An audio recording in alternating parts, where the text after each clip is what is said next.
All right, let's get right into it. We're going to unpack something that feels really complicated, how a war happening thousands of miles away could actually have a huge impact right here where we live.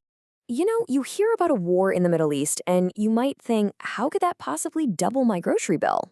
It seems like someone else's problem, right? Well, the chain reaction it could kick off, it might hit your wallet a lot harder and a lot faster than you think. So let's follow the dominoes, see how they fall all the way from the Middle East right into your shopping cart. Okay, so where does this all start? It starts with a spark, a distant but really dangerous one. We're talking about the rising tensions between the US and Iran. This isn't just a regional issue. It's a situation that threatens to destabilize the entire Middle East and honestly send shockwaves all around the world. And look, this isn't just some wild speculation. We're hearing some pretty serious warnings from key players in the region, like Qatar. They're basically saying that crude oil prices could shoot up to $150 a barrel. Think about that, a doubling of the price. That's the kind of thing that triggers a global economic emergency. So you might be asking, why? Why does this one conflict have such a huge global impact? Well, to get that, you've got to look at a map, because it all boils down to one incredibly narrow, super important little strip of water. And here it is. This visual really shows you the heart of the problem. This thing, the Strait of Hormuz, it's not just some random shipping lane. It's basically the world's oil artery. A massive chunk of the planet's oil flows right through here. So you can imagine, any blockage is, well, it's like a heart attack for the global economy. And guess what? The threats aren't just threats anymore. They're having a real-world effect right now. There is a massive traffic jam at sea. We're talking over 150 ships just stuck. They're in limbo. Why? Because the insurance companies are saying, no way, we are not covering the war risk for any ship that tries to go through there. So trade has just ground to a halt. Okay, so you've got this major bottleneck in a super critical waterway. Let's bring this story home now. Let's trace exactly how this regional conflict morphs into a direct threat to the Indian economy and, yeah, to every single one of us. This chart, wow, it really lays out the first big shock in black and white. You see the current price, around $75 a barrel. And then you see the projection if things go wrong, $150. Now remember, India imports over 80% of its oil. So a price double like this isn't some far-off possibility. It is an immediate, serious economic threat. And here's the thing.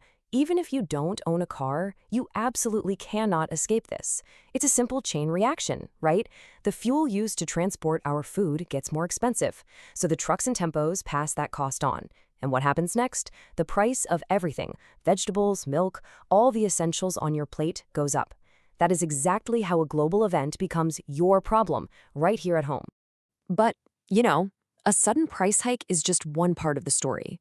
The really scary part is something deeper, a more structural problem. It's about how unprepared we are for a crisis that lasts for more than just a few weeks. Okay, look at these numbers. This is a really key data point. You've got countries like Japan, South Korea, the US. They have enough oil in their emergency reserves to last for months. We're talking over 200 days for some of them. And then you look at India.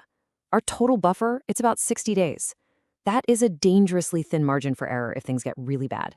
And the crazy thing is, we knew this was a problem. The need for a bigger safety net was clearly identified. Back in 2021, a plan was actually approved to build 2 huge new storage facilities. They would have more than doubled our emergency capacity. But here we are, years later, and construction hasn't even started. It just leaves the country completely exposed. And trust me, this isn't just about what you pay at the gas pump. The impact doesn't stop there. The ripple effects, the secondary shockwaves, they could hit and destabilize so many other crucial parts of our economy, all at the same time. You have to remember, crude oil isn't just for cars. It's a fundamental raw material for, well, almost everything. It's in the plastics used for medical supplies. It's in the polyester and nylon for our clothes, the paint on our walls, the tires on our cars, even the pipes under our roads. So when the price of crude spikes, it sets off this massive domino effect of rising costs across the entire manufacturing sector. And it goes beyond just oil. The actual physical trade routes are now at risk. Think about this. A full quarter of India's entire trade passes through these threatened waterways. So ships now have to take these long, expensive detours. We're talking about a potential threat to something like $30 billion in trade. That's a huge number. And then things get even more serious. We've got this really critical development from Qatar, which is a huge supplier of natural gas for us. They've declared something called force majeure. Now, that's just a fancy legal term, but what it really means is all bets are off. They're basically saying, hey, because of this war, which is out of our control, we can't promise we can deliver on our contracts. So just like that, a supply we thought was reliable is suddenly not guaranteed at all.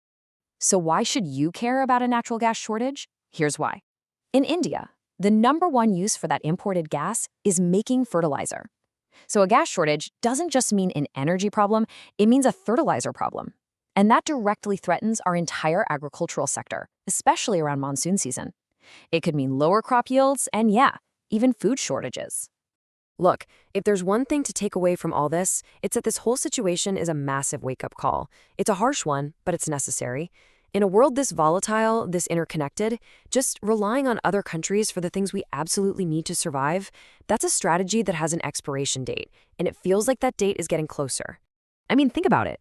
For a country that wants to be a global export powerhouse, it's a pretty big strategic flaw that we don't own the ships or the containers that carry our stuff. Almost all of our containers are made in China. We're literally paying foreign companies to fuel our own growth. It's like, imagine owning a massive factory, but you have to rent all your delivery trucks from your biggest competitor. It just doesn't make sense. But here's the good news. We're not helpless in this. There are real, practical things we can do right now to make ourselves less vulnerable. I mean, think about it. Prioritizing and expanding public transport, making our cities more walkable with better footpaths, encouraging work from home. These aren't just nice little quality of life ideas. They're actually national security strategies. They can seriously cut down our fuel use. So at the end of the day, a shock to the system like this forces us to ask a really fundamental question about our future. In a world that's only getting more fragile, is self-reliance just a choice, or is it about survival? Can we really afford to just keep reacting to crises, always playing catch-up? Or is it finally time to get serious about building a nation that can actually withstand these storms when they come, and maybe even thrive because of them?